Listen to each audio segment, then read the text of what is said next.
industry itself has lost its way in terms of who's running the industry. We've seen tech take over. We no longer have executives at these studios that love the art form.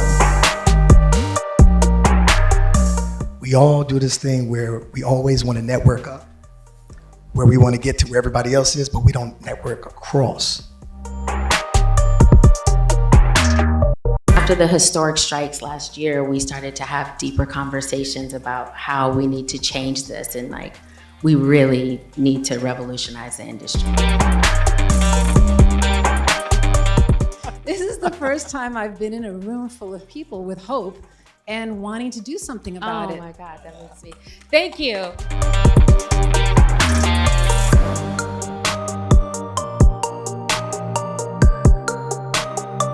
Hey everybody, thank you for coming.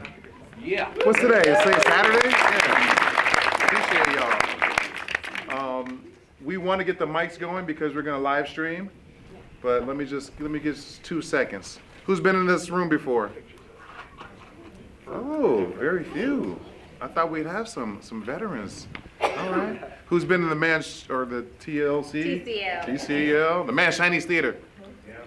All right. Welcome back. I'm Jabari, everybody. They're like, who is this dude? I'm Jabari. I'm a former actor, so I feel like I'm at home in this world. I'm now in marketing. I run an ad agency called AKQA. Brands right now are heavily involved in the film industry. I don't know if anybody saw what Chick-fil-A is doing, but I am a partner now with our friends on the panel. So I can't wait to introduce you. But since we're going to be on time, let's go without the mics. Yes. I don't even know why I'm holding this mic. You're going to turn it up. It's on. But Oh, it just came on? we can hear you. Can you hear me now? Yeah? Okay, I hope you didn't hear that too much. All right, everybody, thank you for coming. Usually this is reserved for IndieNight. Tonight we're doing something really, really special. We wanted to bring together some industry veterans. Hopefully you know some of their names, and we're going to have a conversation about the industry. There's a lot of change going on, a lot of things happening, and I think we need to dig into it. We're going to have a little bit of a conversation, then we're going to open it up for you all to ask questions. So make sure you're writing down your questions. I want to get you guys involved. We're going to have plenty of time for you guys to get involved. So without further ado, I'd like to introduce the dopest panelists that I've ever seen. This is my first time doing a panel. Let's start with amazing producer, writer, content creator, Mr. Caligiuri. A lot of people know Patrick for his work, but we're going to get into it. Next, I would like to introduce, I hear myself. Next, I would like to introduce industry vet, also founder of IndieNight. If you've been here before, you know him. Please give it up for Dave Brown. We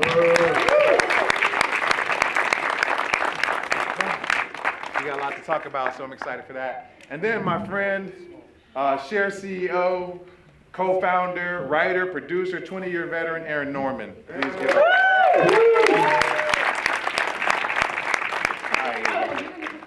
Yeah, you go over there. Okay. If I gotta walk a little further, then I'm gonna fall down. All right. Patrick. Yes. Oh, that one really works. How you doing? First, I'd like to know how you guys got together. You guys have been doing a lot of random things. How do you all know each other? Tell me, please, how you guys got together. That's a funny story. Erin reached out to me, I want to say late spring, and was like, hey, I'm creating an app, and I really love what you're doing and what you're saying online. And I was completely blew her off. I was just like, you know what, I'm sorry, but I worked with a startup 2 years ago. We actually live up in San Jose. We live in Silicon Valley now, and I was just like, I just can't do another Elizabeth Holmes or anything like that. But he let me down easy. I did. It was very nice, yeah.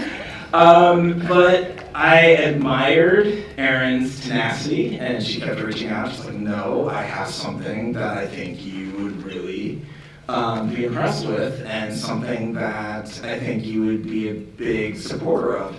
The industry is changing, you know that. You want to be part of that change. You want to kind of upset the mainstream of how everything's been going. And I think many people here in this audience are industry people. Is that correct? Yeah. I'm going to do like the YMCA camp counselor thing and be like, is that correct? Yeah. So we all, and the reason we're all here is because we want to see the change and we want to be part of the change, and we know that the traditional way of the film and entertainment industry is not just going to be the status quo moving forward, but we want to know what is the future. And I think a lot of this is taking the future into our own hands. And Erin presented this platform to me, and once I actually saw it, I was blown away with it. And I said, that's exactly the direction we should be heading. And I have to say, I'm not really big on social media. Is my This mic one working? works. It's turned off. This one works. We can play it past the mic. It turned off. Oh. Did it work now? No? No. Okay. Okay. Now we hear you. Not big on social, over here, because I'm already a loud talker. And my sister kept telling me, like, there's this guy on TikTok, and he's saying everything you're saying about the industry. He's literally, every time I have a conversation with you, the next day, he's saying the same thing. So I found him. I got a Rocket Reach membership, and I was like, I gotta find him, because I gotta build a community, and his finger is on the pulse. So then, yeah, I reached out to him, but I gotta thank my sister Ivy, because I wouldn't have known, because I'm kind of out of the loop, but everything he was saying was in alignment with our mission and goal for SHARE. So Shout out to Ivy and TikTok. yeah. Mr. Dave Brown. Yes. Sorry, we can just pass. I'll talk loudly. There you go. Mr. Dave Brown. Yes.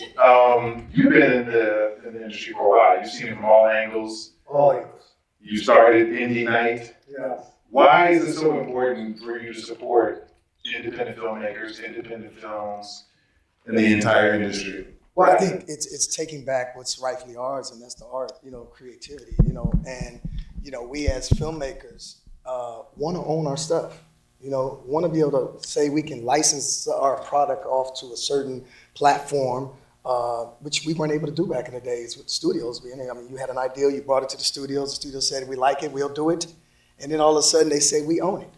Mm-hmm. And so what I started thinking about independent filmmakers, I was a film major at Morehouse College in Atlanta, and we all had to do a short film before we graduated. That was like our project. And so what I said was, what do you do after? What do we do with those films afterwards? They just sit on the shelf. I said, so why not just give everybody an opportunity to showcase these films? My motto is, why should you have to wait once a year to be seen and miss all this work in between?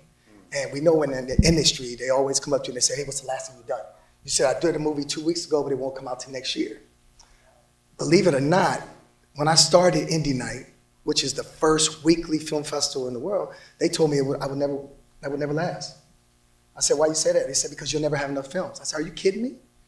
I said, there's a lot of films that are being made out there, they don't have a platform to show them.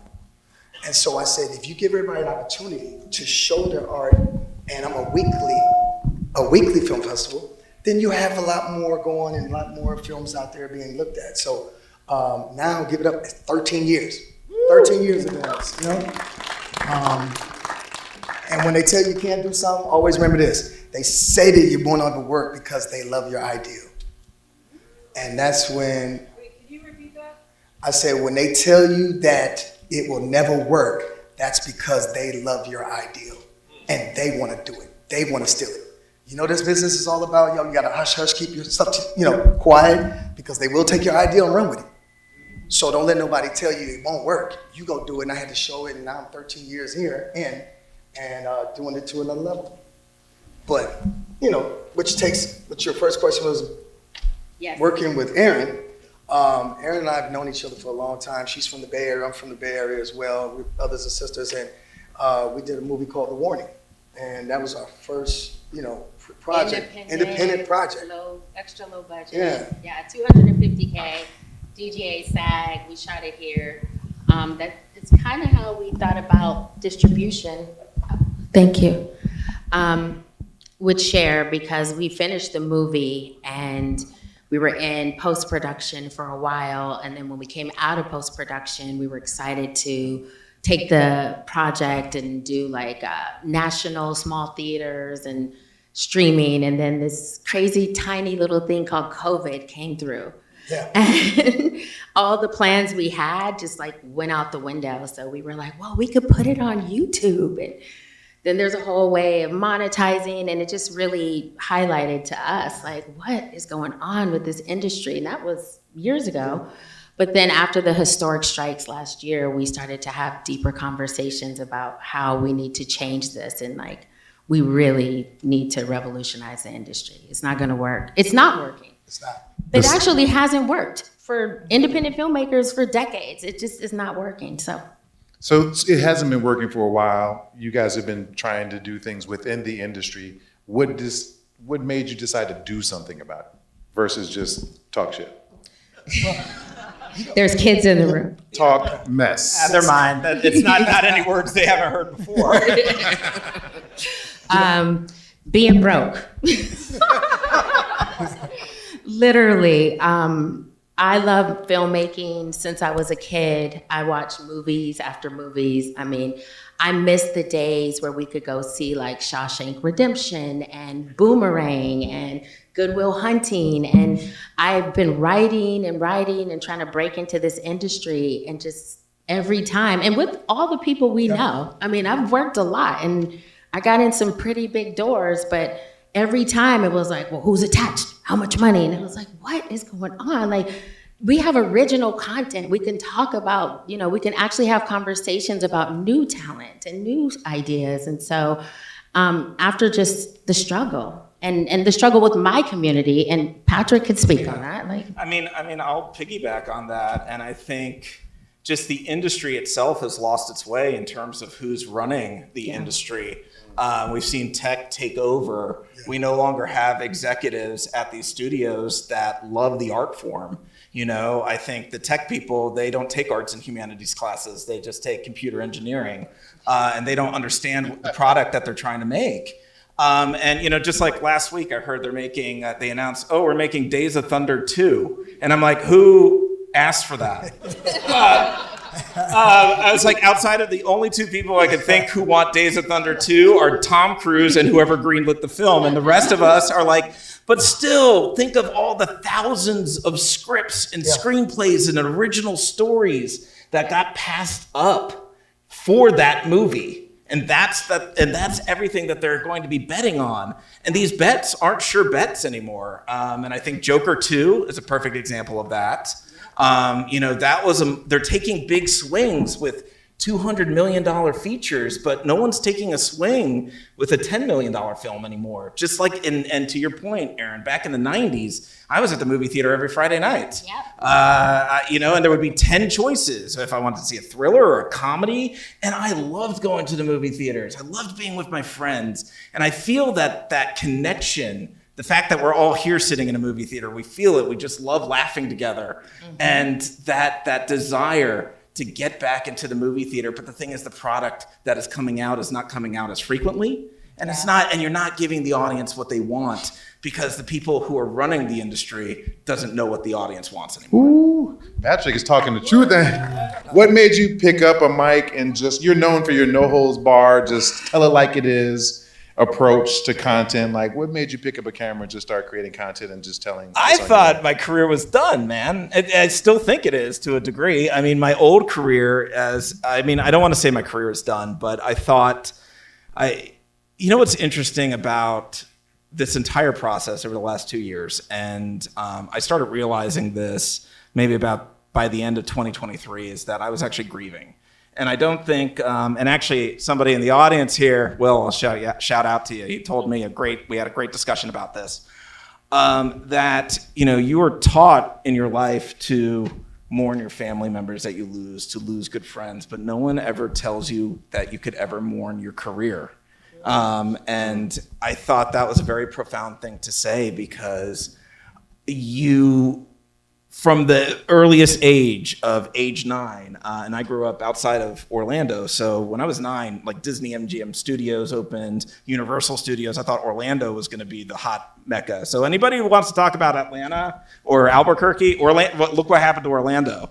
But at that time, I was so impressed, and I begged my dad at age 10, can I please have a camcorder? Please, anything for the VHS thing. And I had 2 VCRs to edit movies together, and it was something I always wanted to do. And I went to college for it. And you think of like the youth now and the access that they have to technology. I would have given an appendage to have what they have now, but then all of a sudden I'm in it, and I come out to LA and unscripted TV is booming, and I got on the show Amazing Race, and I'm traveling the world and I'm storytelling, and this is the greatest job in the world. And I would talk to other friends. It's like, how are you doing? I'm like, I'm in accounting. And I'm like, oh, that's great. How's that going? They're like, it's accounting. And I'm like, okay. I did a rappel down Mandalay Bay.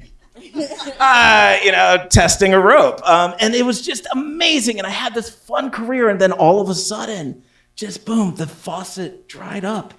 And for such a long time, for the first year, I started realizing that I'm going through a depression. And then I'm angry. And then all of a sudden I'm sad. And these are the same stages of grief. And I was actually mourning my lost career, and I was getting desperate, like so many of this people in this room had, and like, please, just anything. And I realized I was begging for scraps of my old job, and I'm like, this isn't the way forward. This is only going backwards. And it was finally I worked on a project over the summer. I was very lucky.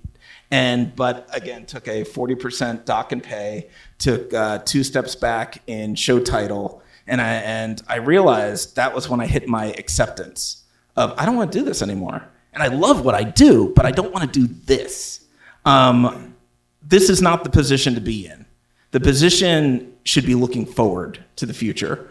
This industry is evolving, and we've been at a point in our careers where we didn't see that evolution, but Hollywood's been evolving for the last century. We've seen silent films go to talking films, to color, and then we've seen radio get completely destroyed by television. And we haven't had any type of shakeup in our industry since cable television. And that was in the early 80s. But since then, everything's been status quo for 40 years. And now there's another shakeup happening. But the good news is, where there's chaos is there's opportunity. Yes. And that is where it's time for the creatives, the people that are the true storytellers, to step up and say, you're right, it's time to take our industry back. Hey. Absolutely. I also think that being in this business, you always hear this one word all the time. No. No matter if you're a writer, if you're an actor, if you're a director. But I always preach and say, hey, no means next opportunity. We all do this thing where we always want to network up, where we want to get to where everybody else is, but we don't network across.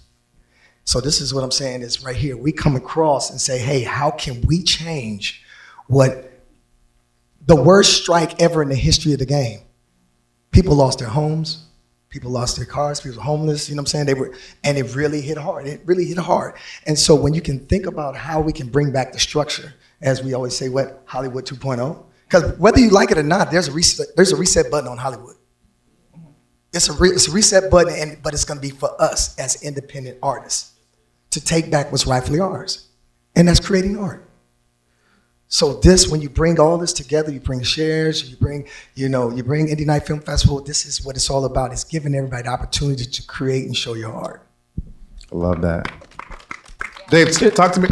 Go ahead. Oh, I was going to say the one thing also, that I loved about, talking about coming together is also we've been in an industry where I feel like we've all been set up to be competitive with one another. Right. That, your failure, it leads to my success. And that's been a mentality, I think, ever since I joined as a PA, is that, I'm waiting for you to trip and fall, and that's where I'm going to jump in. And I think that's also, going back to your original question about that fear of why doesn't anybody speak out. That's the fear, is once I'm out, once I'm ostracized, once I'm blacklisted, the fear of the blacklist, which is in the history of Hollywood, then I'm done. And I don't want to be out of the club. But, the thing is, we're stronger together as a community. Just create another club. Create another club. It's called You're in the SHARE. club. Yeah. It's called Share. SHARE. It's called SHARE. Let's talk about what you all are doing. We'll start with Dave. You're taking IndieNight to the next level. Right. Your good friend Morris Chestnut. Tell us what's next for IndieNight. So, like I said, I've been doing IndieNight for 13 years now, and then I was just thinking, I was like, yo, this is crazy. It's like, I'm gonna take IndieNight on the road, and I'm gonna do all these different cities. So I'm gonna do Miami, Atlanta, DC, Chicago, New York, San Francisco, Houston, and Start from the beginning. Everyone was not clear about what IndieNight was from the beginning. So why don't you start from what is IndieNight and then where is it? okay, IndieNight is the first weekly film festival in the world. And what I do is I show short films, web series, trailers, documentaries, and full features, giving everybody an opportunity to have the platform to, I always say, the common goal is to get to the big screen, so why not start on the big screen? And when you can see your work and see what how it resonates with you, when you see your work on the screen, you're like, oh, I'm gonna get back in the lab. And like I said, a lot of people don't wanna wait a whole year to do work and then wait for a year to put it on the screen. We want to do work because we work so hard on doing these films. We want to get it up. We want to be seen so we can get to doing the next one. So here at IndieNight, we try to, give everybody an opportunity to have a platform where you can show your work. And so now, like I said, I'm taking it on the road. I'm doing it in all those different cities. And I started doing it a year ago. I did Atlanta, had Morris Chestnut hosted, packed it out. And, whatever it is people become celebrities in their own cities. And then what I do is I take the great films and I bring them back here and show them at the Chinese theater. So I'm the American Idol for films. Okay? And you think about it, when you were on American Idol, you didn't go on American Idol and perform and then not try to shop you to a label. They will do the same thing here. They will bring their films here, I bring them back here, and then what I do is I stay attached to the films, and what I would do is I would see if I can get it at Netflix, at Amazon, at whatever platform we can get it onto, but then we're producing the film together. Because at the end of the day, you can't just be dropped in Hollywood and say, I got a script, or I'm an actor, or I'm a director, and I'm gonna do a film. That doesn't happen. So it's been the ability, giving everybody the opportunity to get into Hollywood and be that bridge for everybody to get into Hollywood. And so I did Atlanta, it was packed, and then we went down into the strike. Now we all had to shut down. And I was like, okay, well, I'm gonna respect the fact because we're all, I'm an actor, and we're all in this game, so we have to respect, what the union says. So then we finally, the longest strike ever, we finally get back up, and then we go do San Francisco, and it was packed, and now I'm moving on to the next city, which is gonna do Dallas, but it's giving them, it's gonna be a tour, it's gonna go all the way around, giving all these opportunities for all the writers, directors, actors, and producers, so they can have that bridge to get in Hollywood. Love that. Give it up. And this was one of the reasons why, Dave and I have worked together for years, but we've actually been in pitch meetings at Sony, Relativity. We've had projects here, and that word no. This first is yeah, it's all a hype, and then it's like, well, we pitched horror films years ago, maybe, I don't even know how long ago, and we had people asking us, but do Black people really watch horror? What? And then here comes Jordan Peele.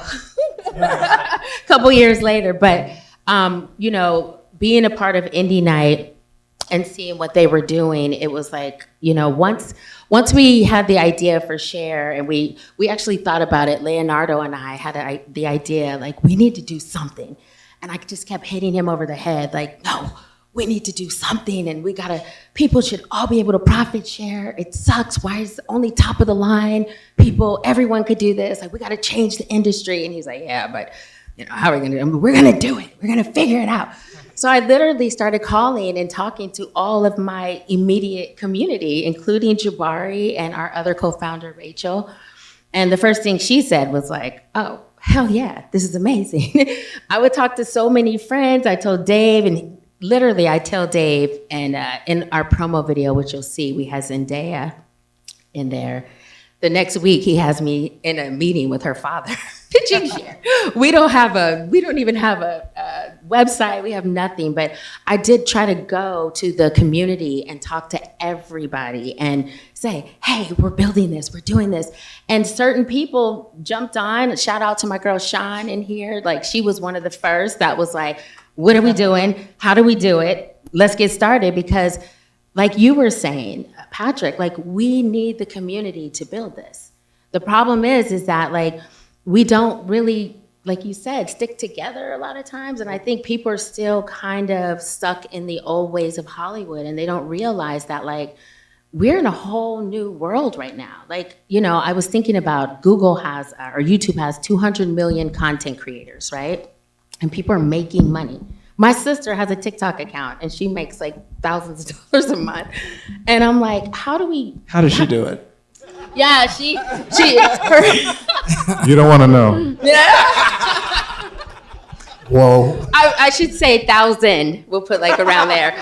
But she's doing it. And it's like, you know what? How come that can't apply to filmmaking? And one of the things that I thought that really have to change in this industry are the rules. I'm so sick and tired of like rules. I had a meeting with someone who, she does Sundance and Tribeca and, you know, and I was like, well, I think filmmakers should be able to monetize short films. Oh, no. Short film is your calling card. Yeah, but people gotta eat. So when they make a short film, like, look at YouTube, look at the content on YouTube and TikTok. Why can't people monetize that so that they could stay working in the industry and keep building? Like, why is it this whole, your big break in Hollywood? Go and starve and take 10 years and do whatever and build, and then hopefully one day you get in there.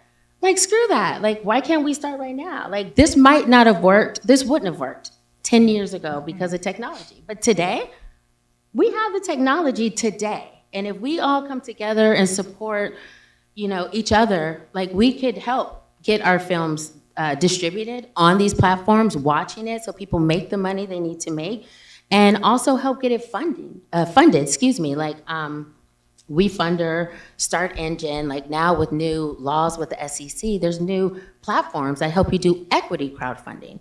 So no longer are you saying to people, hey, go to my, you know, Kickstarter and donate and get, you know, a DVD. It's like, actually, you like comic books? It's a dope ass movie right here. Invest. Like, let's all start making money too. Let's be the investors.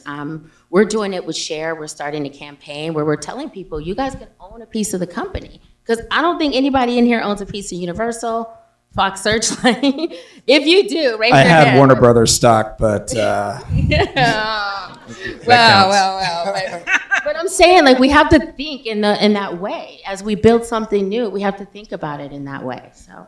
But let's talk about building something new. Should we run a video to Yeah, let people know actually, what Share is? why don't we play the promos? And we have Patrick has a project he wants to play too, but we'll start with the promos and then we'll let him tell you about the project and then play the teaser. So we could go ahead and start the videos. Start the video, please. This will tell you a little bit about IndieNight and Share. And then we'll talk a little bit more about it. Yeah, you guys, 5 more minutes. 5 more minutes? Well, actually, you know what, I could riff on, but one thing you said about, you know, a short film being a short film is, I think we also have been in an industry where there's always been rules, and a film is 90 minutes to 2 hours, or 3 hours if you're Scorsese. Or a television show has to be 22 minutes, or it has to be, you know, 46 minutes, and the commercials need to be this. But there's no rules anymore. I don't think there's rules anymore. I think, you know, a lot of people are talking about short films. I'm like, I don't even think there's short films anymore. A film is a film. And especially with people's attention spans shrinking, there's 2 types of viewing now. And I don't think people realize there's 2 types of modes that we're physically in when we watch. Like, there's casual focus, which is, I got 20 minutes, I'm waiting for a train, I'm waiting at the airport, I'm gonna scroll, I'm at the doctor's office, and maybe I'll watch, you know, some minute-to-minute content. And then the second is that fully focused, I'm going to make popcorn, I'm gonna make a meal for myself, I'm gonna climb in bed, I'm gonna get on the sofa, and I am going to watch the thing that I want to watch. I'm setting time away from it, right? And I don't think people I think, or at least the industry is still seeing it as one type of viewership, but it's really two. And really sort of the future, the economics is going to be focus and attention time, and what type of category that each of those falls into. That makes a lot of sense. Thank All right. you. Let's. Thank you, Patrick, for filling that. 5 minutes. Let's run the video. The entire industry is at a crossroads, and everybody knows it. The financial motor has to be completely redefined. That is going to have to be equitably distributed by the people who are responsible for the content. Not the folks who make the deals for the content, the folks who actually make it. Like minds are going to have to come down and be equitable. 4 months after their strike ended, Hollywood actors are still struggling to recover. The fact that the entertainment industry is falling, bitch, the house is on fire, okay? Everyone is fleeing for their lives. The entertainment industry is seriously broken. I'm a former editor. I am definitely financially struggling. I may lose my house. Getting paid a fraction of the cost. I hear people go, you work a lot. Well, have to. The math ain't math. Hi, I'm Erin Norman. And I'm Leonardo Leon. And we're the co-founders of SHARE.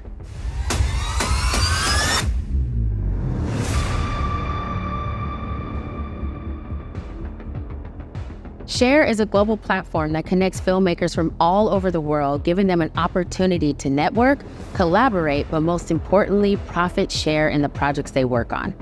The current structure of the entertainment industry is broken, with actors, writers, and crew members in general struggling to make a living wage or find any work at all.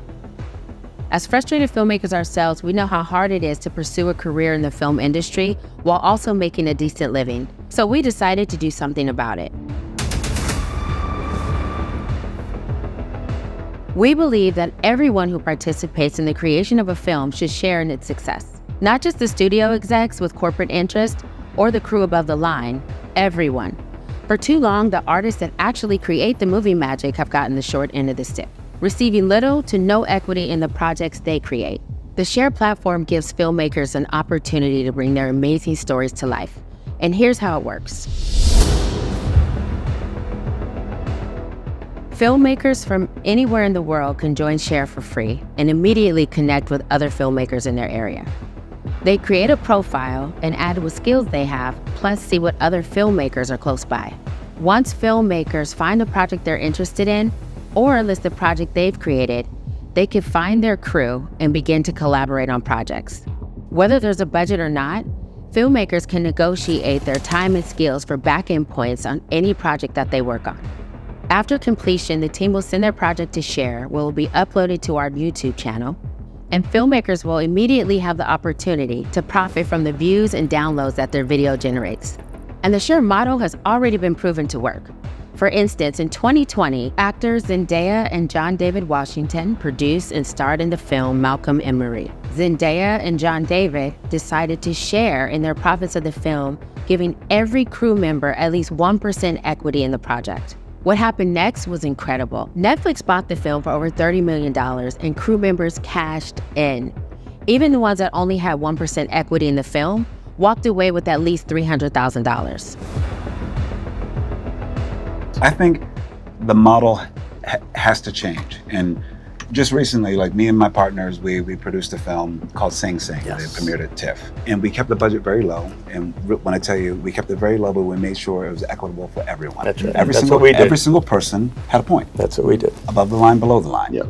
We sold it to A24, and we're selling it internationally. And it's like, everyone feels a part of this. Yeah. So we keep it low, but it makes it equitable for everyone, so everyone rises. What these actors did is unheard of in the film industry.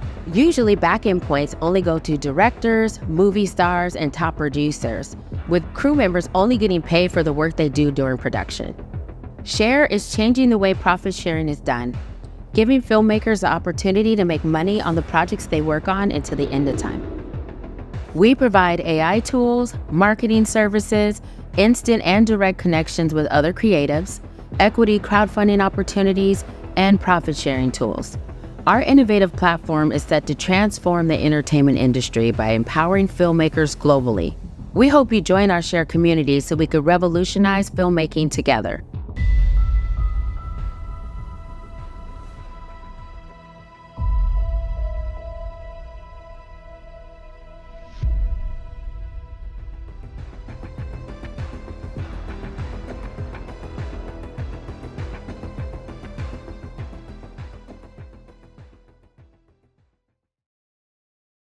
Oh, that was really, really dope. There's a lot of stuff going on. Really great stuff for IndieNight. Yeah. Share. Like, tell me about, we've been saying this word share for a long time. Why did you just name it like the LinkedIn for filmmakers? Why did you name this platform Share?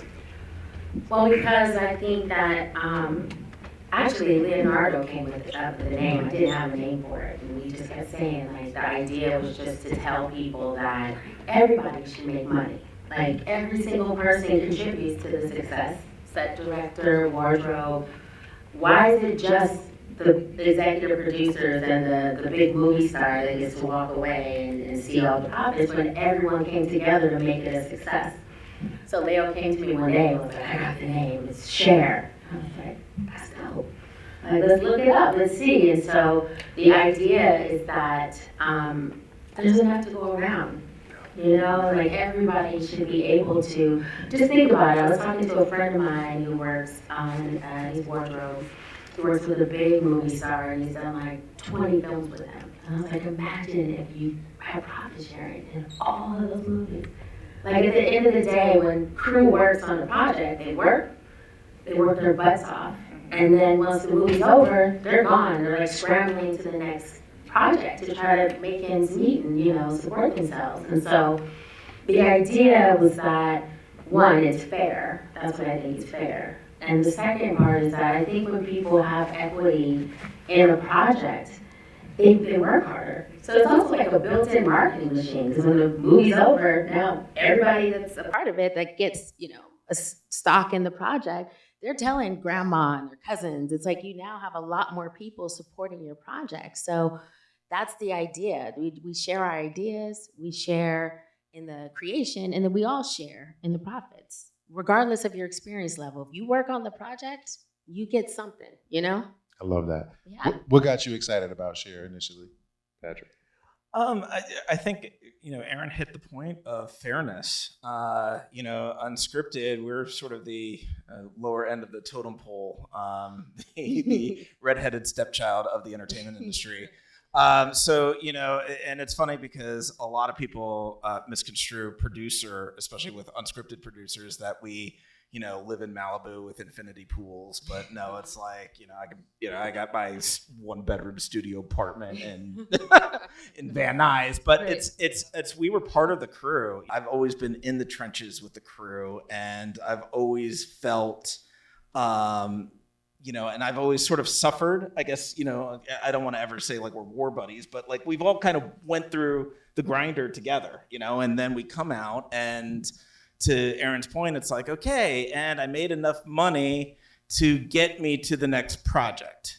And it's like, you just watch your bank account go up, and then you just watch it go back down, and then it's like, oh, I'm making more money again to, you know, get me to the next gig. And I remember I even once had a call with my agent like 5 years ago, and I told him flat out, I said, this is not sustainable. Like, how am I ever supposed to, you know, freelancing is hard enough as it is. How am I ever supposed to build equity for myself or my family? Or how, as much as this is a fun job, and I love this job, the trade-off shouldn't be that I can never financially profit from it. Yes. Yeah. Give it up. Dave, what were your first thoughts when you heard about Share? I think just to know that we all invest in stock. So what if we invest the actors that we love? And being that investing in them and getting in return, you have more people talking about the film. You have more people promoting the film because they have something invested in it. You know, and it's just looking at knowing that you can get something done. You know, when I think about all these things, having a place where you can grab a community and build something that you own is one of the priceless things I believe in this business is that we can have. And so when you You see all those things, and then you think about the fact that when you really think about those A-list actors that are working, when they're dealing with the studios, but they have projects that they wanted to do all their life, but then the studio says, hold on a second, we'll get back to you. Because they got films lined up that they want to do, and then you go, wait, man, am I ever going to get my project off the ground? Days of Thunder 2. You know, and so when you know that you can get those films done that you really want to do, how do I say, step down off the mountain and get an independent project that you want to do and have all those people invest in, that's a great, come on. Also, I want to add too that I also think like expectation is really high. I think like people, you know, they see, oh, all the Friends, you know, cast and they made $1 million an episode and everyone is gonna go. I had someone actually tell me in a meeting a couple months ago, you're telling people they can make $1 million off a short film. I said, no, I'm just saying that if they're on SHARE and if they do 4 films and 4 or 5 films and maybe they generate $800 a month, that's still something. That's still money coming in. If you got 6 different short films or any type of projects, and let's just say they're on YouTube and Vimeo, they're on all these platforms, and $800, yeah, $4,800, of course, at my age, it's not a lot of money. I can't, but when I was starting off and I was just getting started, like that's something. That's not you needing to go and drive Uber or eat top ramen while you wait for the phone to ring.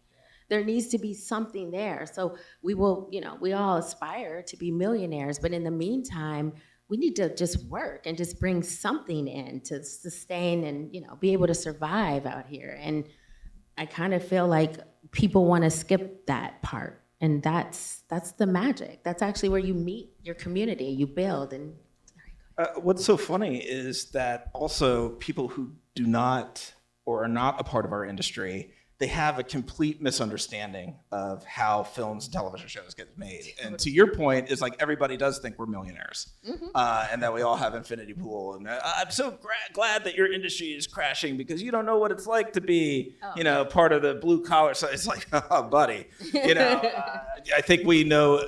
Any millionaires in here? Any millionaires? No? Okay. But it's that fact that we need to also sort of, part of what my platform is doing is to try to explain to people outside that there's so many people involved with making a television show or making a film that can go completely unrecognized and have always gone unrecognized. And we're now in an age where we should recognize that. And it shouldn't be the producer at the studio that has never once picked up a camera or written a script who maybe sent out about 3 emails to say, I'm gonna get 5% of the film's gross profits. That's just wrong. And there's so many people that break their back. And I know many people here have spent time on set, hours even, been to a point of probably sleeping delusion and that, anyway, you know what I'm saying. Well, you know what? When you talked about like Robert Evans, it's like when you think about those producers in the past who actually love filmmaking, they were really, like he told Francis Ford Coppola, like, no, go make Godfather. If you need to make it 3 hours, fine, go do it. Like, I want to see the masterpiece. Now it's former, you know, Coca-Cola corporate executives that are in these, you know, positions in our industry, and not all of them, but I'm just saying, and they're just looking at the bottom line and the money. And so, you know, if that's all you're looking at, you're gonna make Days of Thunder 2 and another Ghost and another Officer and a Gentleman. And this is real shit, real stuff. And that's happening right now. Like, I can't believe it when I see the headlines. I'm like, what? But to your point, you know, the thing about Hollywood is that it has to be proven first. Yes. It's like, you know, really, yeah, like no one really wants to take the risk, but then when it happens, it's like, oh my gosh, everybody wants to do $300,000 movie made $300 million. Yeah. And then next thing you know, they're trying to do all of that. And so we, as the creators, we actually have the magic. Like, we own the magic sauce. So, and we're not risk averse either. We're not like playing it safe. We want to do stuff that's daring, that's bold, that hasn't been we done do. before. Yeah. But unfortunately, we get handcuffed. And like to your point earlier, like a show like Cheers could never exist in our ecosystem. Cheers had a horrible first season. Yeah. And if it wasn't for the VP at NBC who championed the show and said, no, let it find its audience. Yeah. And then it became one of the greatest, television series of American history. So the fact is we don't have the people that believe in it, but we believe in it. You believe in it. You believe in it. I believe in it. Okay, I was going to say the jury's still out on you, and I think everybody in here believes in it. Like we if you have we all have this intuition and a gut where you're just like, if you just give me a chance, and that's all you're asking for is that chance. If I can get it, if I could get my project, and I could get some person to view it and appreciate it, then they tell two friends, and they tell two friends, and it's true. It's just we're not let. Creatives right now are not being given permission to explore and create. Yeah. And I think that's where the frustration is boiling over at this point. Ooh, but I heard that you are brave enough to explore and to create new ideas. Is this true? Flattery will get you everywhere, sir. Did I hear yes, you're working on a new project? I that am will be working on a launching project, SHARE? and it's funny that I have a project that when I was first talking to Erin, she's like, so what you got? And I'm like, well, okay, well, let me open up that folder on my computer that's been collecting dust of every project that's been rejected over the past 15 years. And I'll show some of these ideas, and these are either shows or films or projects that I've tried to get through doors, and everybody's like, yeah, I just don't see it, but they're different. And I can't tell you, the most frustrating thing as a producer that I've seen over my career is when I have an idea for something and I tell it to everybody, this is the next thing, I promise you. And they're like, yeah, whatever. And then 5 years later, that version of the show airs or that movie airs. And I think we've all kind of felt that. We've been down that road before. And it's just so frustrating. I this part I don't like to admit out loud, but I'm from Florida. So very early on as a Floridian, Florida Man was huge, like in Florida, but it wasn't big anywhere else. And I was like, there's got to be a show on Florida Man. And people are like, why would we want to watch a show about some guy from Florida? I'm like, you don't know Florida Man because he is his own show. And that was 10 years ago, and now there's a Florida Man on Netflix. Just saw And that. wait, but really, and it's amazing. And it's amazing. really quick before we go into that, I just wanted to say, when Patrick, when you were saying like we're all asking for that opportunity, and it's like, come on, pick me, like pick my project. We've been there. I've been in. Man, you don't know how many times I thought I made it. Yeah, and it didn't happen. But with SHARE, one of the things that we want to say is like, we're not asking anymore. Like, we're taking it now. This is ours. Like, we're not gonna come and say, oh, like us. Hey, fans, you guys like horror? You guys wanna make money? You go spend all this money all year at AMC. Invest in a project. Now there's WeFunder, there's Start Engine. Like, let's pay these creators and we all make money. Like, this is creating our own economy. And if there was ever a time to do it, it's now, because the industry right now, outside of Netflix, the other studios are dazed and hit, and it's now is the opportunity. If you're going to have a chance to strike, this is it. And also too, when we talk numbers, one of the things that SHARE, our promise, one of the things that was really important to us is to give back to filmmakers. So as we grow, you grow. That's the promise. We hear it here. It'll be on the website. You'll see. So like Mandy Network has like 3.3 million subscribers, right? And they charge like $14.99. So they make like $49 million a month, okay? Think about that. I think, totally, all in my junk folder, right? That's fair. Very fair, but these tech companies and IMDb, which is great, is information, but none of them give back to our community. Not one single platform gives back. So we're like, talking to my team, it's like, we need to be our own kind of studio system. Like, why don't we do something? Like every time we hit a milestone, we give money back. But the kicker, we're not going to decide what projects get greenlit, because then we'd be just like a studio system. Let America, let fans, let audience, let the community decide. So when you put your project on the platform and you're like, hey, I got this horror film, it's about this little boy, it's blah, blah, blah, whatever. If there's fans and people that want to invest, now you tell all your friends and family, join and vote for my project, because SHARE, this quarter, they're giving out, we're doing quarterly investments. This quarter, we're looking for a horror feature, political documentary, animated short, whatever. Everyone submits. At the end of the deadline, whatever projects have the most votes gets the funding for their project, and everybody shares. Like the filmmakers get paid to work on the project, and then everyone shares in the profits afterwards. But that's really giving the audience what they want to see too. So it works for everybody, and the fans that want to invest make money, the crew, it works. That's dope. You want to say something? You know, I like all the filmmakers that come through IndieNight, I always talk to them about, especially like you got your writers, you got your actors. And I say, sometimes the actors feel like they're going to act until they sizzle out. And then what do? I tell people, I say, no. You got to learn how to write. Learn how to want to produce. I said, because at the end of the day, we do get older. Jobs start to slow down. They're not going to come. You got to start creating your own thing. So I said, don't just get stuck on just being an actor, learn lines. I said, learn how to produce, learn how to write, learn how to create something that you can call your own. And then I told them, when I remember the first day that I showed shares in IndieNight, everybody was like, yes, we finally can make money. I don't know about all you actors who are here. Y'all remember when y'all were actors and y'all got residual checks? They came in big, right? Any actors in here? Raise your hand.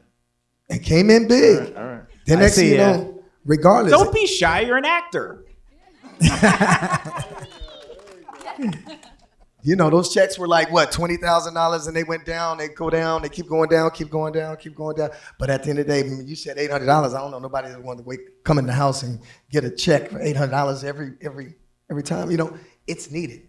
And a lot of people, I've had a lot of actors and everybody in the industry say that strike really struck a chord.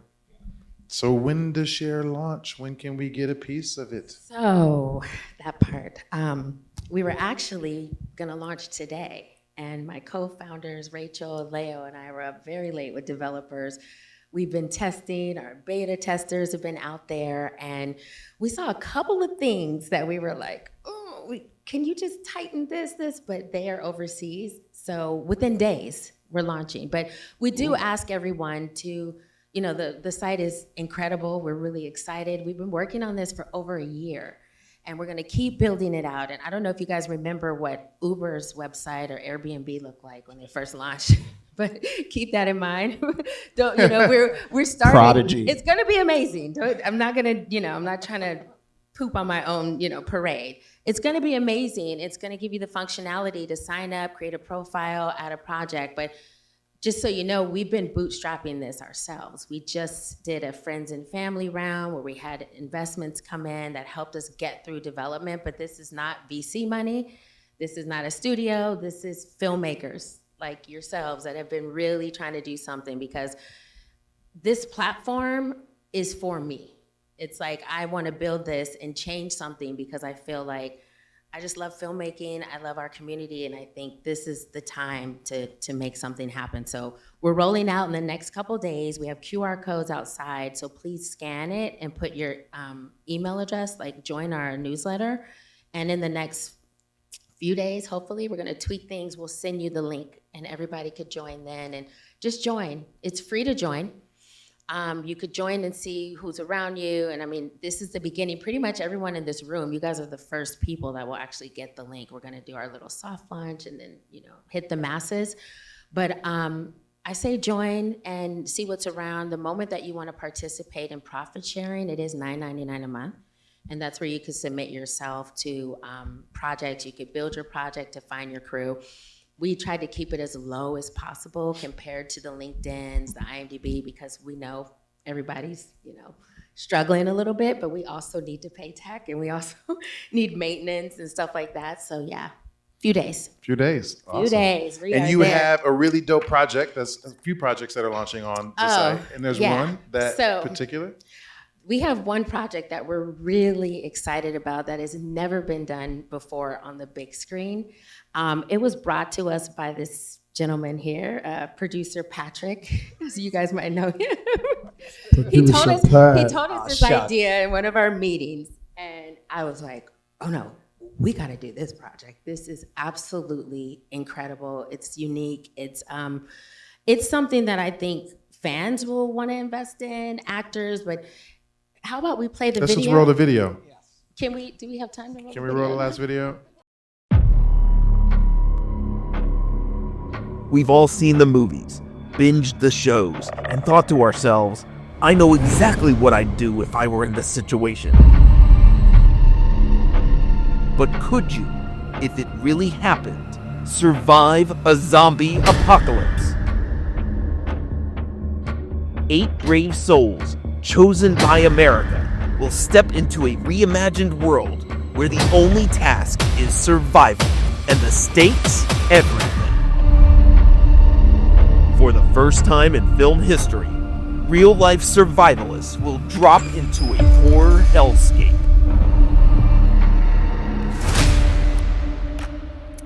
Infected with zombies, created by some of Hollywood's greatest special effects talent. But this isn't just a movie or a reality show.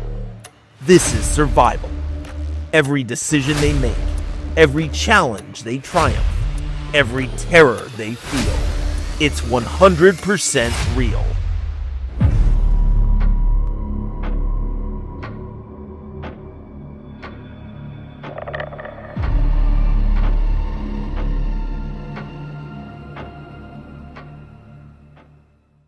Cool. Who doesn't like a zombie movie one? But like, can you imagine, first of all, participants, people from around America submitting themselves to actually survive like a real, I mean, not real, but a zombie apocalypse. I'll let you speak on it. But when he told me, I was like, oh my God, this is awesome. So fortunately, a few years back, I worked on a hybrid film reality show called The Quest, which was, it was the, from the reality side, it was the producers of The Amazing Race. And I worked on Amazing Race for many seasons. And from the film side, it was Mark Ordesky of Lord of the Rings. And the concept was to take 8 teenagers and drop them in this Lord of the Rings world. And they had to find out the narrative. They explored the narrative. And I was fascinated by it. And, after doing the show, I was like, we could only, because we had kids, they could only be on set for 6 hours at a time. So it always took them out of the element. But I said, this is something that I know. I'm like, what is it? A world that I always imagined myself to be. And I think a lot of people have this weird fantasy of like, well, the zombie apocalypse, I'm going to Catalina, or, somebody like, everybody's kind of thought it through in some way, shape, or form. And I'm like, what if you were able to actually take real people that could react to a world that is created by some of Hollywood's greatest talent? And you've been on Sunset Boulevard on Halloween. Like, there's a lot of talent that could go into creating this very immersive world. And the idea is that, the premise is that there is a small town somewhere in America and it's been infected and there's a lab. And the military has chosen 8 survival doomsday preppers for their knowledge and expertise. And we bring them in and they go in with a SEAL team and they have to live in a habitat that's provided for them and they have to go through this. And we're gonna make this one film. And it's not been done before. And it's unique, it's bold, it's changing. But you know what? Here's the thing I've realized is people love zombies. People love The Walking Dead. People love 28 Days Later. And I think having an experience where you're seeing somebody who's not an actor react to this stuff and fully like be terrified and we can make them scared. Trust me, it's pretty easy to do. It'll be a lot of fun to make, and I'm excited to take it. And again, I've been shopping it around. It's a cool idea. It's fantastic. We're doing a wedding show. But and it's like I think we're now at that stage where it's like, you know what? Why am I waiting for all these gatekeepers to one day give me a pass? I'm tired of that. I am going to go do it myself. And with the help of SHARE and the help of the community and the help of filmmakers that, want to make cool stuff, this is how we do it. Yes. Hey. And I told him, I got so excited because he sent me another project and it was like, this is the project. Because one, I think too that people will want to, like you're gonna have a built-in audience because we're gonna do a campaign telling people, submit yourself on SHARE. The reality show, I don't want to say characters, but actors, on there, they don't share in any profits. They maybe win something, but because they're on SHARE, they submit themselves, and we're gonna let America vote on the best videos, and those top 8 that are picked get to experience this. And I went to Universal Studios years ago, and the theme was like Walking Dead, and it was freaking scary as all hell. I was like, what? The makeup artist, it was really great. So getting top, some of the top crew people and to create this world that's just absolutely frightening. And obviously the people aren't gonna die for real. We're gonna have to recreate that's the best part though. That's so I should also add, there is a little bit of a reality concept. There's a little bit of challenges and stuff, but if you're eliminated on the show, instead of just being like, sorry, here you're off the show, won't walk out the door. It's no, we just give you a full-on obliteration, zombie death of being ripped apart, and let those special effects teams take over. Oh yeah, because when he pitched it to me, it was a series, and I said to him, I was like, this is really great, but like, what about a film? Where like we it's cinematic, so and again, it's like look there's rules, so we're like, you don't do that. I was like, there's no like, rules. well, wait a second. Yeah. Who says we can't do that? Let's do it. Reality movie. Yeah. No one take this ideal. You hear me? Yeah. Well, we got their email addresses. Thank you. But Pat, literally, I covered. told Got him, you I covered. said, I think this is something that would be great for SHARE too, because it could test out our theory on, fans investing, because there's tons of zombie horror fans. So we could see about that, but also, voting for these people for the projects they like. We get the funding to get it off the ground. And then when we do get, we have some contacts at 824, places we could go and see if we can get a theatrical release. It would be so awesome to actually watch real people, but in a cinematic way. And so I told them we have to do this project. I think it's really dope. So congratulations. Thank you. Perfect project for SHARE. Do you guys like it? Yeah? Yeah. Dope. All right, let's open it up for questions. Raise your hand and we will get a mic to you. Maybe get the lights on. As we pass it around, please give it up for our panelists. Patrick, Dave, Erin, for coming together. We got one. I think I saw a hand over there. There's a couple hands. We'll start down and move up if it's easier. Don't forget your questions. Introduce yourself. Hello, everybody. I'm Seth Brubaker. I'm a writer and actor.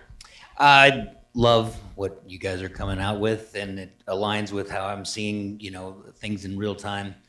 Where do you see specifically the writers and the actors unions in all of this? It seems like we've been kind of left out on the lurch by unless you're at the very, very, very top of those lists. What's moving forward? What do you think? Is there a role for those guilds? Do they lose power? Do they just kind of concentrate it? We're actively trying to partner with them. We've been reaching out to them to try to see how can we, make this work, because there's a lot of people that are in these unions that can't go and do certain independent, projects. And so we're at the point of people still need to make money, partner with us. Let's figure out how we can make this work. So we are talking to SAG and the Writers Guild. We're still trying to get in on the DGA aspect of it, but we're trying to incorporate them and see how we could, figure it out and make sure that some of our projects, are inclusive of all filmmakers. But the thing too is that, we did our project and SAG, DGA, and our budget was $250K. So we also kind of want to let people know that even if you have a low budget, maybe we could try to strike some of those deals so where some of those fees could come down a little bit to help filmmakers, or I don't know, but that is a conversation we've already started to have. It's really, in their court if they're gonna come and, help us and participate, but we definitely see why that is necessary. Great question. Copy, thanks. All right, who else? Raise your hand I saw up a hand high. over here. Oh, here, okay, we go here. Yeah. Oh, Hi. sorry. My name is Danny Stevens. I've been in the film business for 33 years.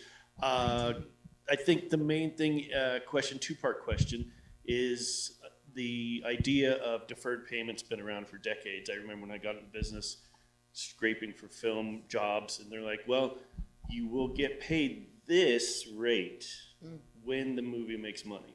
Yeah. And that was it was a common thing back then. And then the common thread would be you never hear from them again. It didn't make any money. And then you see it like, oh, one of the most successful horror movies of all time, and they're like, wait, that was a deferred deferred contract. I never saw any money. And then you start asking questions. Well, on paper, we didn't make any money. So my question is, who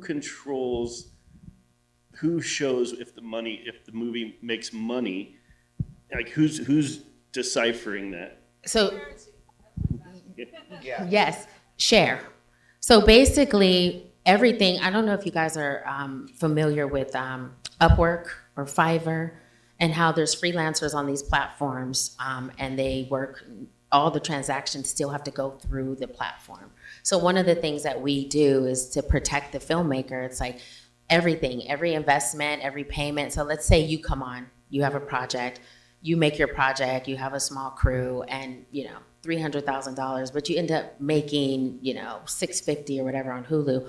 All of those deals have to come through us because every crew member that signed up on our platform to share in your project, whether they took a lower rate or their full rate for their labor, we have to make sure that Hulu doesn't give you the check because you could just leave the country and no one gets paid on that. So all the crew members that are on your project will get an email. Hey, there's money in your wallet, this happened, blah, blah, blah.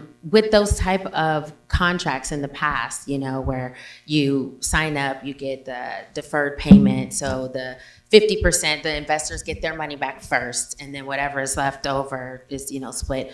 Those deals are typically still the same type of formats we're gonna use, but it's also gonna be different because we're dealing with a lot of independent filmmakers. And like Christopher Nolan, his first film, he just got a group of friends together. They shot every Saturday, nobody had money.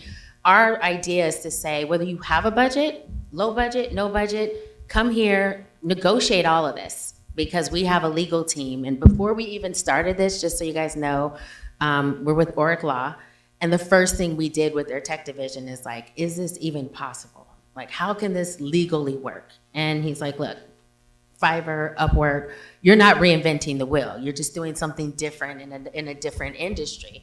But it does work, and all those legalities will be terms and conditions that people have to sign, but it does have to come, we have to keep it in our home, and we will now be liable for that because we have to make sure that everyone gets paid. We can't trust filmmakers to take money and keep running, Second part of the question is, now correct me if I'm wrong, there's two ways to invest. You can invest money into a project or you can invest your time into a project. Is that correct? Yes. So as a project creator, you could join SHARE. You could put your project on the platform. And let's say your uncle gave you $200,000. You could say, we got this much, but because this is low budget, we have a back-end points calculator. So every crew member that you add to the platform, you'll be able to put how many points that you like to distribute. And then, it's low budget. So if I'm a crew person, let's say I'm a gaffer and I want to join, I could submit myself if it's a public project, because you have the choice to do that too. You could keep it private and you can go and look for your crew yourself so no one knows, or you can make it public and people in that area can know all about your project and submit to you, right? So they submit to you, hey, I'm this, you're like, hey, great, this is wonderful. If you have funding, you don't need to do an equity crowdfunding campaign. If you don't, you can have a link on your project that says we're looking for people to invest. We're not doing the regular antiquated crowdfunding. It's more of the equity. And we've actually partnered with WeFunder. We actually had a call with them and verbally they're like, we're in and we'll give your filmmakers a discount. So we're looking to try to, help people invest in that way too. So Thank you very much. I think it's great. Yeah, of Thank course. you. There's one over here as well.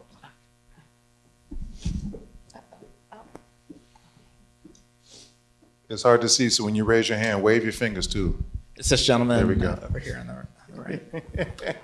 Hi, how's it going, everybody? Hi. Hi, Anthony DeMarbier. Worked in studio finance, post-production, development, also in video games most recently.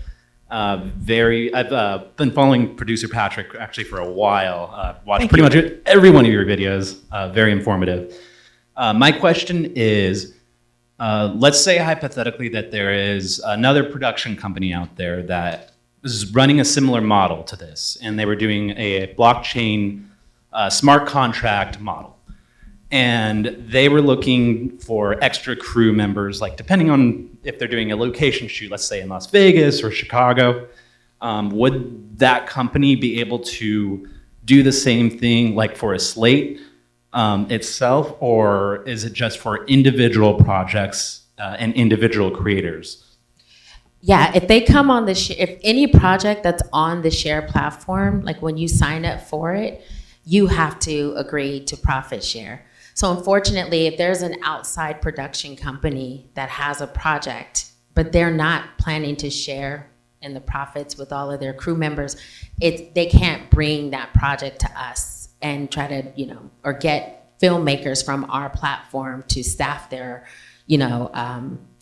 project, because our whole philosophy is that everyone that works shares in the profit. So they could go to Mandy or staff me up and try to find that, or they could change their philosophy and put their project on the platform and, break down the equity that way and find their crew and, staff the project that way. But no, we really can't, we are planning not to do that because it gets messy. And our whole idea and philosophy and our mission is just really everybody makes money till the end of time, as long as the project makes money. So unfortunately, a production company wouldn't be able to do that. That's a good question. Oh. Leo, will you pass that?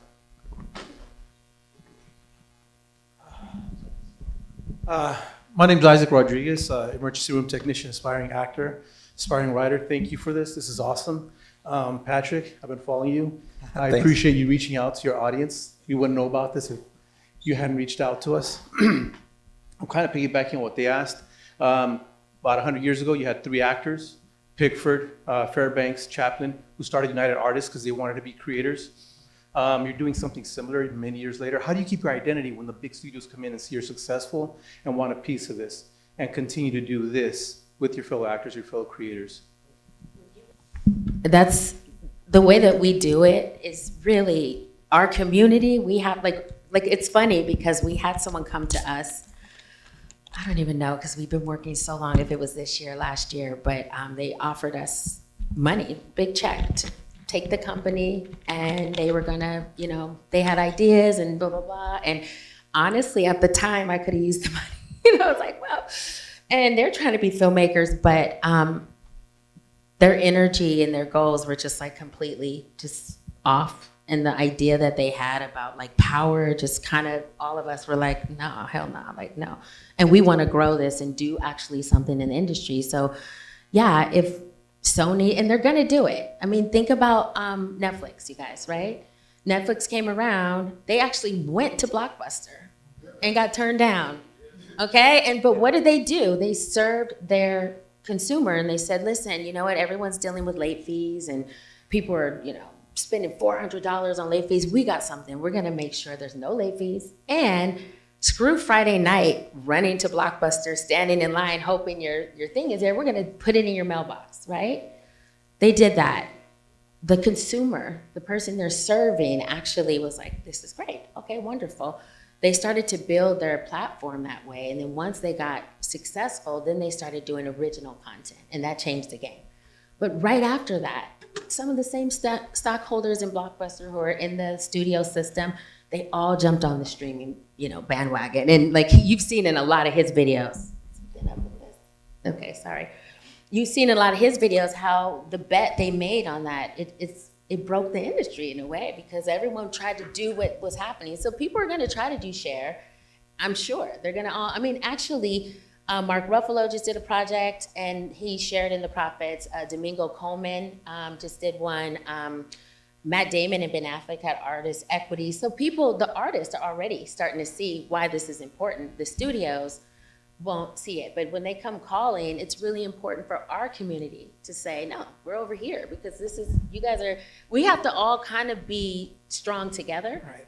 And we have to kind of stick together. We can't, you know, and that's what I tell everyone, like, just join for free. Even while we're still building, just join, tell everyone you know, like, I would be happy as hell if this was like some big ass movement where like 100,000 people joined to show Hollywood like a big, you know, middle finger and just say like, we are taking control. We're not gonna sit back anymore and wait for you to greenlight or wait for you to tell us that our projects are good. We can actually fund it. And then after we make it, we could find ways to support the distribution. So it's just the constant flow. It's an economy that keeps moving. And imagine if you take the world's greatest storytellers and you allow them to just kind of run free. I mean, the idea, you know, Netflix and all, you know, the streamers, you know, they produce occasionally some good stuff, but, you know, there's a lot of bad stuff out there. And they own, to your point earlier, they own all of it. And what if you made something that was so outstanding, the streamers just couldn't look away? They're like, damn, I want that. And I'm gonna pay for that. And that's really sort of the leverage that we want to gain back. And also just remember that in every situation, like we said, the industry is right now at a reset. It's the best time to really jump in and get things done when you're at a reset button, because there's so many people out there now that can drive their own cars the way they want to go. And we all talked about that in the beginning when we sat down. We said, hey, we know they're going to be knocking at our door going, hey, it's just like Tesla came in there and took over gasoline, right? A lot of people was making money on gasoline. When Tesla came in there, Elon said, I'm going to do this. I'm pretty sure he had to say, okay, I'm going to work with you. We said the same thing. We said, we know they're going to come at us. But at the end of the day, we're going to sit down and talk to them and say, hey, we want to include you, like she said. We want the unions. We want the unions involved in this. We don't want to sit up on top of the hill, but we want to say, hey, we have creators that want to take back what's rightfully ours. Art, making art. We're artists. Let's get 2 more questions. Let's go all the way in the back because I can't see. And I know we should hit on this side as well if we can.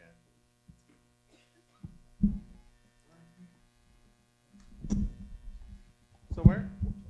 Anyone decided? There's a few hands up there. There's my man right here. I see. Okay. Thank you, guys. My name is Hunter Singewald. I do like line producing, AD, UPM, but I'm also a musician, which has also, that industry has gone through its own rebirth and reset with the various laws passed and strikes. Same thing, right? And I guess my question is like, do you guys see, like, are there any lessons learned or strategies that have worked for some of these other industries that have reset that we could sort of adapt, obviously, with share and profit sharing, which music has already always sort of done? So are there any lessons learned or strategies that we could sort of take into this kind of future in the film industry? I mean, you can see it already with Angel Studios. If you're familiar with Angel Studios, they have 300,000 investors. And they are killing it at the box office right now. And they are solely an independent studio that is making their own content by equity sharing, equity crowdfunding. So the music industry, you know, to your point, has taught a lot of lessons. There is a blueprint, but you know what? It's historically, you can look to it, but you know, you shouldn't let that be your crystal ball of exactly how things are going to pan out, because you know, the power really is in our hands. And I think the power is really to be proactive at this point, because you have these, like I said, you have these gatekeeper studios that right now they're down for the count. You know, they've got cable channels that are weighing them down. They can't invest the money that they would like to, because unfortunately the old systems of broadcasting, of cable networks, is literally anchoring them. So right now, imagine like a boxer that has like a bunch of weights on them and they can't quite climb up, and we're just putting on our boxing gloves and about to get into the ring. And speaking of music, that is something that we're absolutely including because we feel like music and movies go hand in hand. I mean, I don't know about y'all, but when I think of Boomerang, I just hear End of the Road in my head, or Titanic, I hear Celine Dion. And I think a lot of directors got their start making music videos. And so there's another opportunity there. Like, you don't just have to do the Spotify, SoundCloud. Like, imagine joining and finding a director to shoot your music video and then monetizing that video. It's not gonna be easy, but as long as we can provide a platform and the tools to help you get there, it's up to you, like he said, to be proactive and get out there and find someone. Like, you know, you're a musician. If you check out, you know, some directors and you're like, oh, this guy did horror and this song is dark, let me shoot him my project. You can actually submit directly to people on the platform. It's not about like, on Mandy, you gotta submit a resume. On Share, your profile is your resume.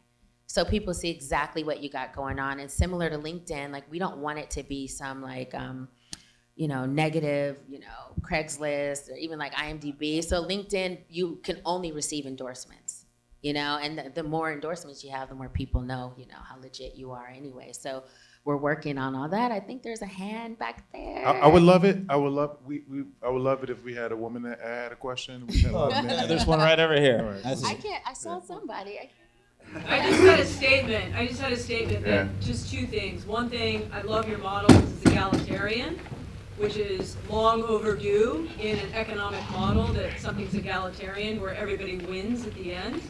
And then the other thing that I love about this model is that it's completely separate and different from the studio model, and it should be.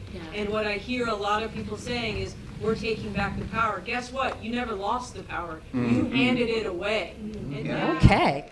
Well done. Well said. Yes, yes. You get it. Thank you so much. What's your name? So Introduce yourself. We're a community here. I'm a producer, a newer producer. I was in tech for a very long time, so I know the tech world. I know that voice. We chatted. Patrick and I just chatted, but I'm a filmmaker. I'm trying. You know, I say that diligently. I'm trying. Yeah, we are. But I think this model is fantastic, and I will join. Thank you. Thank you for coming. Thank you so Thank you much. for coming. We got two more. One here and then one up where the light is. I'm the requested female. Yes. Although she's a female. Sorry, fellas. We got to get the ladies. Yeah. She is. My name is Paulina Williams, and I am a reality showrunner, executive producer, creator, and all that. One thing I want to say is that anybody who said they were an aspiring something, don't put aspiring on it. Just say you are. Yes. You just are. We all are, right? My question about all this, which I absolutely love, I'm totally into the sharing thing. And every time I run into people, some of my colleagues who are reeling, because Patrick and I come from the same world, they're devastated. They don't know how to get out of what's going on right now. And when I say, we should do something together, we should collaborate, why don't we do it together, and together we can get out of it, they won't do it. Yep. They sit there and they're devastated and they say, thank you, good luck. Yeah. I'm gonna wait till the Titanic comes back up. It's the weirdest feeling. I mean, and this is the first time I have, this is the first time I've been in a room full of people with hope and wanting to do something about it. Oh my God, that makes me, thank you. Absolutely. And this is the best thing. I'm so glad that you stood up, and I'm glad you called out a woman, because we've had these conversations. I've been in this industry for over 20 years. And when I first had this idea, I went to some of my friends who were at Netflix, and I'm like, you guys, we can do this. Let's go. And it's taken me a long time. And I'm like, I know I told you about this last year, but we're finally gonna launch.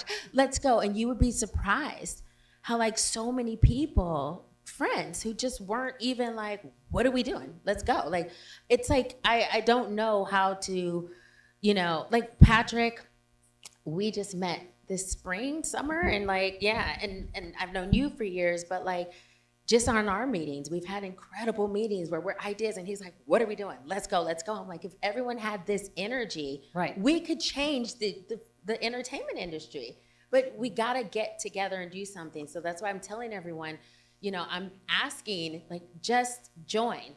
you don't have to pay anything. We got to build it. We got to get the projects on there. I mean, I would love for you to be a pro, but still, just. But hang on, people are stuck because they want certainty. So you got to call it out. This industry is not about certainty. Yeah. So when people get inert, it's because there's some form there that's like, well, something else is coming. Well, maybe not. But maybe you can figure it out and we can create it together. So sorry, I just, there's so much positivity happening. I just don't want people to get so negative. No, and to Paulina's point, you know, I don't think for the people that I know, not necessarily it's like, oh, I don't know what to do. Some of them are just like, what's next? Nobody knows what the next step is. And what SHARE does is it offers so many filmmakers that next step. Like, okay, you know, because everybody feels lost. And I think everybody is kind of like, which way is up?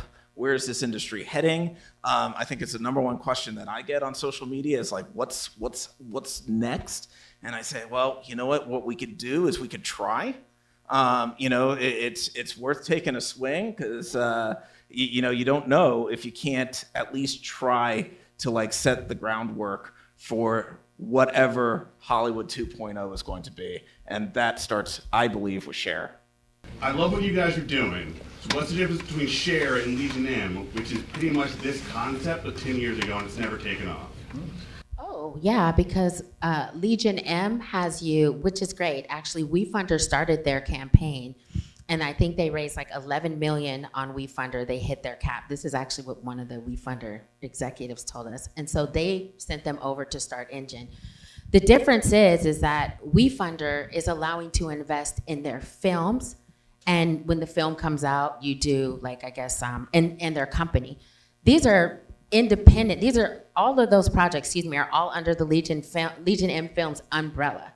These are independent projects that you control. So when you join SHARE and you have a project and you get your crew and you make it, it has nothing to do with us. We do take our 5%, but any money that you make with your project, you take that project. And if you sell it to Netflix and you sell it for $5 million or whatever, yes, it comes through us, we take our percentage, and then you and your crew get paid. Legion M Films has been raising money with equity crowdfunding for their projects and their company. We want to put the power back in your hands for your projects. So that's the difference there. I also think there's more marketing that needs to be made because Legion M has a decent idea, but you need the eyes and attention in order to make money. So where's that coming from? That's where I come in. Oh, yeah. So down here. We were waiting for that question. Yeah. So this is a global marketing executive over here. I mean, he's been at Google, Lyft. I mean, he's one of our marketing advisors, and he's also a really good friend.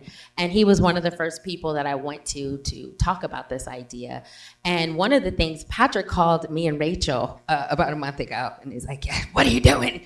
Early in the morning, I gotta talk to you guys. You guys, I did a panel, and you guys gotta hear this. What's going on? And one of the things he revealed to us is that like big brands are now getting into investing into television and film. Because now when you have YouTube and you can skip the ads and you're on Peacock, no one's really watching. Commercials are dead. They're dead. So now they want their product through the film, through the commercial, through the short film, through the series or whatever. And I'll let you speak. Oh, yeah, a lot of brands, and this was about a month ago, I was on a panel, and a lot of it was executives at their studios or networks, you know, just kind of like, and what was the most scary part was somebody asked SVP at a major network, and they were like, well, what are you guys doing for younger generations and younger demographics for, you know, to watch your network? And the executive, I shit you not, my kids aren't here, I can say that. He said, I don't really have an answer for that. And in front of an entire room that was maybe 3 times this audience. But also within that same panel, there was another discussion about branding opportunities. And brands, they want in. They just don't know how to get in. They want to tell stories. Brands know their brands really, really well. But what they don't know is how to put their brand and tell a story with it. That's where we come in. And where SHARE has that opportunity is there might be L'Oreal and it might be looking for a female director and they want us to do a story about female empowerment, but they go on Share and that project is there and they say, hey, I want to team up with you. So I think we're also working to get brands involved so they can find these projects. And again, cutting out the middleman of the studio, the brands go and invest directly with the project and filmmakers. And if you create your project on Share and you just start to build your crew and it's public, and then you start your equity crowdfunding, and brands are able to see a lot of people are supporting it and liking it, I think they're more privy to want to invest. It's no different than in sports, right? They started with the big Michael Jordans and LeBron James, and now they're going to college and then they're going to high school, and they're starting to understand that if they get in early, they start to invest early, then you can grow up with the same people. So it's the same thing that's happening in films. Don't I be think we have one afraid. last question up here, and then let's. And before she starts, don't be afraid of change. Don't be afraid of change in Hollywood. Don't be scared. What's on the other side of fear? Nothing. You'll never know what it is if you don't try it. But we'll go spend money on other stuff. Just try it. See what it is. And if you love the art, we want it. This is what it's all about. And I'm sorry, I got to take this because also too, when you hear the door closing when things aren't working, you just never know what's around the next corner. And with IndieNight, I have a great story really quick. Joel Taylor, director of They Cloned Tyrone and Space Jam 2, he had submitted his short film to every film festival. No one accepted it, right? Then he submits it to IndieNight. He comes, he plays the video, the short film, everyone loves it, and then you finish that. Yeah, because when he brought this film, I looked at it and I said, oh, this kid is incredible. He came out of USC. And then I told him, I called one of my colleagues, Tari Turner, who's exec over at Foxhole Production. I said, you got to come down here and host IndieNight this week. I want you to see this film. He came down and saw this film, and he said, this kid is good. Now, this happened on Saturday. On Monday, took him to CAA, got him signed. Right? He wrote Creed 2. This all happened in a 3-year span. Then he wrote Space Jam 2. Right? Then he came back to me, he's like, Dave, I got a bidding war with the studios for this film, and I want to direct it. I was like, ooh, that's kind of hard to be the first-time director for an A-lister. You know what I'm saying? So they say. He says, no, I could do this. I could do this. We ended up doing it. They cloned Tyrone with Jamie Foxx, right? And now the kid is writing the next Star Wars. It's happened in 3 years. Joel Taylor, look it up. But what I'm saying is there's opportunities out there that people don't realize. You guys just go ahead and do it. Because we've shown so many films, and I didn't even say it because this one even caught me off guard, because I showed a film and it got a standing ovation, right? And what we normally do is we bring the writers and directors and everybody down, and we said, now let's bring down a director. 14-year-old boy shot a nice film on his iPhone. And I said, look at this. There's no excuses. There's no excuses. You know what you got to do? Change with the times. And sometimes we get stuck and understand it's okay. The industry's changing, but you got to change with it. And understand that here at Shares, we have something where you can create. And that's what you all want to hear. That's what we all want to do. You want to act, you want to direct, you want to write. Then we'll give you a platform to do that. And make money. And I think one of the lessons I think many of us have learned in working in this business, and I've worked in it for 20 years, is no one's going to hand it to you. I think that's the truth of the matter. Go get you it. have to go get it. Go get it. Last question up top, where the light was with Rachel. Hey, my name's Stuart Krasnow. I'm a showrunner in the unscripted world, so I feel your pain greatly, Patrick, in very humbling times. But you've been such a great voice to help a lot of people who Paulina mentioned are so freaked out. And by just being honest, thank you, just being honest and giving real information every day, and of course in such a great platform as TikTok, is really so helpful. I was also an executive vice president at Warner Brothers for quite a few years. Went to the dark side and really have a sense of what it's like from the studio side as well. I think what you guys have been talking about up here, and I really wanted to come here today when I heard about this, is truly a revolution. Thank you so much for creating Share. And revolutions are followed by renaissance. And I really think that this is the model of the future. There's no doubt about it. And that the time is done for the very few to be deciding when we get to do the jobs that we love to do. Like we're gonna just do them. We need to all participate in them. And the art that works and that floats to the top, the audience will decide. And that new system is gonna be beautiful. So thank you for giving so much positivity. And I know I needed this today, and thank you so much. Thank you. And thank you to our panelists. Thank you to everybody who came out today. And thank all of you guys for Really coming out and appreciate spending you time with all. us. There's a step and repeat outside. We want to Yes. meet you. We want to talk to you. This is not just a presentation. We hope to build community with you all. We hope to maintain this relationship with you all. So please introduce yourselves. Let's mingle. Let's meet. Let's get a drink. Yeah, there's a in the bar lobby. out there. We have the space Amen. for another 30. And as they say at the movies, that's Thank you, guys. a wrap. You're right.